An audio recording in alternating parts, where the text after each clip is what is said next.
Welcome to the Smile Sisters podcast, powered by the LA Dental Clinic. In each episode of the Smile Sisters, host Dr. Ozzy and Dr. Arazu Nasiri show you how you can transform and maintain your smile.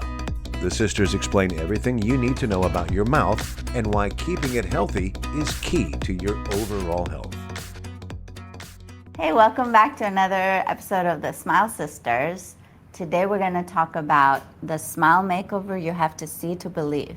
Okay, yes. We have one patient in mind in particular. So I delivered some veneers for this patient just yesterday. So Yes. it's a good case to talk Let's about. talk about when she came in. Like, how was she when she first came in? Yeah, so when she came in because her jaw was positioned wrong and her jaw was hurting, and she didn't like the crowding in her upper teeth. Right. And basically the left side of her mouth and the back, her teeth just weren't touching. Right. So like she was biting just one way. she was biting just one way. So Yeah. our initial thought was, how are we going to fix the bite and the jaw position? So it was a little bit of TMJ therapy, and we did that with Invisalign. Yeah. So our first goal wasn't even to do any kind of veneers for her. Right. We just wanted to get her bite relationship to be better. Yes. But when we talk about correcting the bite, sometimes we kind of want to align the teeth and the jaw in a certain position. And usually, and the ideal thing is that the width of all of your teeth kind of fit in a semicircle in your arch. Right. Like a U. It's Like like a a U, U-shaped. Exactly. We want like a smooth U, not a jagged U. Yeah, and when you Yeah. align all the teeth, they fit in the jaw, it looks right in your smile, everything is perfect, Right. and that's that. But there's incongruencies. Some people's teeth are wider than the jaw space, some people's teeth are narrower than the jaw space. Right. So then how do we alleviate that?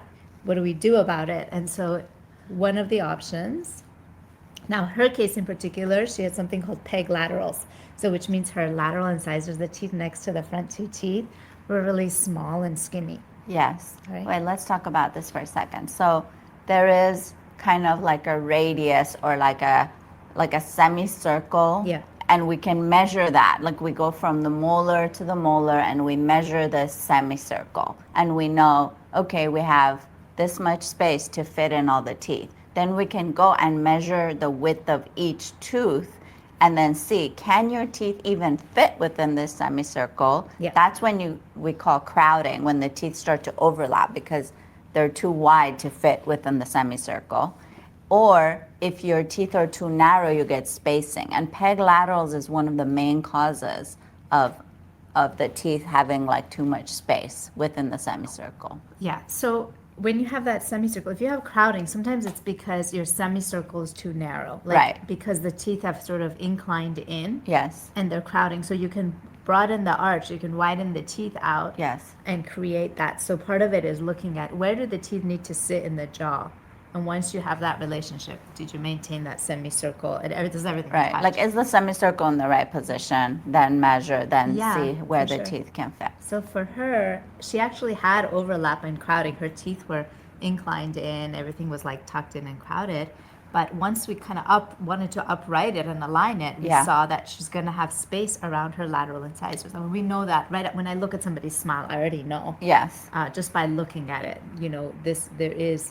There's we going to call be it- space. We call it a Bolton discrepancy because Right. this doctor named Bolton First figured out figured this this sort out, of yeah. relationship of the teeth along with their widths and their relationship with each other. Yes. And so when you sort of establish the teeth in that ideal semicircle, if there's spacing or crowding of them, then you have that discrepancy. And Right. yeah, we measure and we kind of figure that out. Yes. So even before we did her Invisalign, we knew right away. I was like, okay, if I upright and align these teeth and get your bite sort of situated a bit better, we're going to have these gaps around these lateral incisors. Right. So after the Invisalign, so what I do with these cases is I already know, and I look at the teeth and go, ideally, how wide do I want that tooth to be? And I can figure that out based on the length to width ratio of the adjacent teeth. Of the central teeth, normally. centrals, The middle yeah. teeth. And then your smile, like how much tooth do you show? So things like that Yes. help us. And there's certain rules that apply. that we find in nature all the time as well with regards to relationships of Fibonacci ratios. ratios. The Fibonacci ratios, yeah, exactly. The golden ratio, The golden sometimes it's called, yeah. ratios. So we can see these things happening in nature over and over, Yes. these proportions, and it happens with our teeth, our smile, the widths of our teeth, the width to length, the width of one tooth to the next, the different parts of our face, Yes. the relationship. Yes. So it's really cool and It's interesting. really cool. Actually. Yeah, it's really cool. You start looking at it, you Yeah. see it everywhere. Yeah, you do. So then what we did for her was plan it. So I'd be like, okay, this tooth is this wide and I want it to be this wide. Let's say we want to increase the width of the tooth by 1 millimeter or 2 millimeters. Then I leave that appropriate space around the tooth when I do the Invisalign. Actually plan, leave a gap, Right. and then veneer it. So yesterday, we're done her Invisalign for the most part. We're done kind of aligning all of her teeth. Yes. And we were ready to let's do the talk veneers. about her personality too, because sometimes that comes into treatment a lot. And she was extremely nervous, Very, yes. extremely demanding. I think people who are very nervous can show that in multiple ways, and one of them is being very demanding and like constantly yelling at us. That seems to be a way She how was very people specific. I think show when their nervousness. they need to. I feel like fear of the unknown is Yes, a really big deal. It is. It and is. some people are like, okay, doc, do it, go for it, Yes. And then some people are like, wait, what exactly are you doing? And what's going to happen today? And what's going Yes. to happen in 5 minutes? And what's going to happen? And that's, Yes, once you sort and of go so through many that, it phone helps. calls, so many explanations Yes, of very trying much. to understand. And the thing is, like with healthcare, dental, we don't exactly always know everything. Like things don't always go according perfectly to the With, plan. like, insurance and stuff? No, like the Invisalign setup. Like one tooth may not completely go right, or yeah. whatever. Like we're not. Like we wanted to, but sometimes things don't always go like, oh yeah, this tooth moved like 0.25 millimeters. Like that's what we're dealing with here. So, yeah, So it's true. it's Yeah. hard sometimes for us to also alleviate those concerns. It's like, we can keep working and keep I trying. think, again, it's just about just a- proper explanation. Yeah, absolutely. Yeah, So going, this is the plan, and Yes. this is our goal, but Yes. your teeth will move this way probably, but they might move a little less, a little more. You right, might need to do exactly. more We might trays, need less to trays. adjust. Exactly. So the way that she presented was with a crooked bite, TMJ problems, and Yes. this extreme anxiety, kind of nervousness, and like lack of trust, I would say was what I felt. She had orthodontic treatment in the past. Yes. And it had resulted in her Yes. situation, which was, giving her pain, not allowing her to bite properly and stuff. Yes. So you always look at, like, where does this really come from? Of course, yeah, So- of course. That's a big part of it too. Right. Like when we do consults or when I talk to people, I'm not just assessing the dental, but I'm also assessing the mental. Like, where are you at? Like, how has your previous experience been? Why are your teeth in this condition, or why are you nervous? And I'm trying to kind of understand that and deal with that too. That's an important part of it. It's, I do a lot of cosmetic treatment, and I would say that figuring out who that patient is and what their expectations are Yeah. is like the most important It part, is. It's you way more involved than the dental part. Like the dental part, we Yes. know how to I deliver can that. Make it look pretty, but it's the pretty you wanted is Yes. the key, So it can be really, really complicated. But I think, Yeah.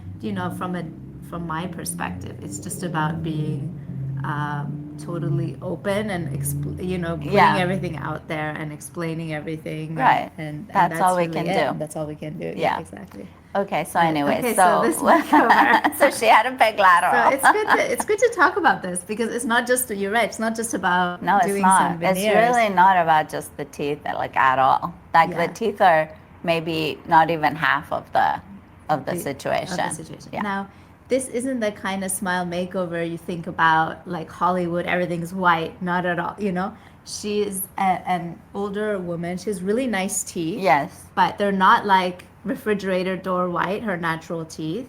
They have some incongruencies in color. They have some speckled, like, teeth are really interesting. They're not flat, white. No, you not know? at all. If you really zoom in on teeth, they can have a lot of variation in them, which is really cool. And then when you are doing We love veneers, teeth. we do. When you're doing veneers and just doing it on one tooth here and one tooth here, that is one of the hardest things to do because you have to match the existing teeth. It's actually easier to put in a set of 10 veneers or whatever because you can just make them whatever color the patient wants or whatever Yes. color looks right to you, but you're not really trying to match anything, maybe the lower teeth a little bit, but it's not such an important matching criteria. Matching one tooth is really hard. That's really one of the hardest things. For sure. And then when you have someone that doesn't just, and some people's teeth are nice and white, it's easier to match it, but her teeth have a lot of variation in them. Right. They really do. Just getting that color match was really important. Yes. And we actually, and when we do this, I always tell patients when we're only doing one veneer or just doing two and we're trying to match a set, you know, we take a lot of photos, we take videos, we send shade samples to the lab, color map, you know, Yeah. we do all of these Sometimes things. we make you go to the lab so the lab can Sometimes. look at it too. I don't usually do that, but because I find usually the data I give them is better than the data the lab collects themselves. Right. I'm better at telling them. You're what better at color, telling them what to do. where versus them figuring it out. Right. At least in my experience. Yeah. But a lot of doctors do that. Just send it Yes. to the lab and say, you go over there. But, you know, when she came in, I told her, you know, we're going to try these things in. We're going to make your veneers and try them in. And now at this point, we've done her Invisalign and I've made the appropriate space around these teeth. Right. So she's got a little 2 gaps around the one lateral and 2 around the other one. And the first time she came back, which was about a week and a half ago, we tried the veneers and the color was right, but it didn't have all of the characteristics that Yes. her natural teeth do. And she looked in the mirror, she's like, oh, they're great, put them in. But I'm But you know she would have been back. No, I don't know. But no, she was like, I don't mind. And I said to her, I want to send these back to the lab Yeah. because I want to add a little bit more, you know, Yes. character to them so it really blends in. And she goes, I know what you're saying, but I think they're fine. They look good. I mean, they were really nice. Yeah, still. They yeah, weren't yeah, bad. yeah. I'm sure they were good. But she's like, I think they're fine. I think you should just put them in. And she's like, I don't want to come back and, you know, do this again or whatever. yeah. Like you said, she has anxiety. She does. So it was hard for me to be like, but I really think you should. I Yeah. could make it be seamless. Right. I need the lab to add a little bit more. And so that happens not all the time, but every once in a while we have to send something back. And it helps to have the veneer and send photos with the veneer in and be like, look, I want you to add a little bit more color here. Do and this, here, do and I'll this. mark it on the Yeah. photo. Yeah. I'll send the video. I'll get on the phone. Like this is Yes. what we do on a daily basis with our Yeah. lab. So I talked her into it. And I'm very cautious because she is, I don't want to be like, well, you have to. It's her teeth. And I said to her, look, Of course. if you're 100% sure, I'll put them in. But I just want you to know I can make them Yes. seamless. Yes. So she agreed. She let me send them back. Hey. Yeah, and then they came back and we put them in yesterday. So now you cannot tell the difference between those veneers that we did and the rest of her teeth. And more importantly, her bite is good. Her bite Her is bite is better. good. It's Yeah. better, yeah, than it used to be. It's hard in an older person who has like a skeletal issue with their jaw. Yeah. But she doesn't have any more pain and Right. she can eat. She can eat and she looks good and everything's working. Yeah, totally, yeah. So yeah, I mean, she was an interesting case because there's so many components to it, right? There's the bite component, the space component, and then also like all the anxiety and all that part. So that was cool. Good job. These things aren't easy always, you know? No, and they take time. I mean, this case has taken over a year. I think Oh, I yeah, remember. she's been in Invisalign for a year, for Yeah, sure. it's And then, these things take time and it takes a lot of trust and ongoing relationship. As we always talk about in this podcast, you need that ongoing relationship because things are not fast. Things are not, like, oh, from one day to another, and things change over time. And so it's good to have somebody who's there with you step by step and like adjusting as things change. and then when you have, I just want to say that when you have these teeth that are peg laterals that are smaller and we're adding veneers, we didn't cut into her teeth. Right, at all. right. You know, it's just really adding to the service.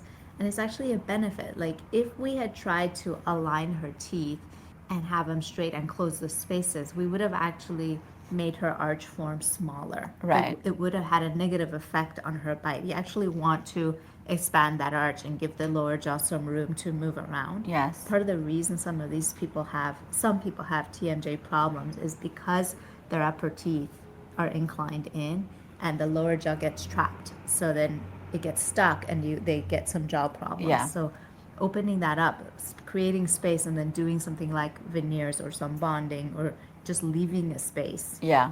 from a functional TMJ standpoint is often the correct treatment Yes. to do. So it wasn't just to, make it look pretty with some veneers. It Right. actually helped her situation to expand her arches. Yes. So I hope that was helpful. Yeah. We'll see you next time. Bye. Thank you for listening to the Smile Sisters. If you found this episode helpful, subscribe and leave us a review. To book a free consultation, go to ladentalclinic.com.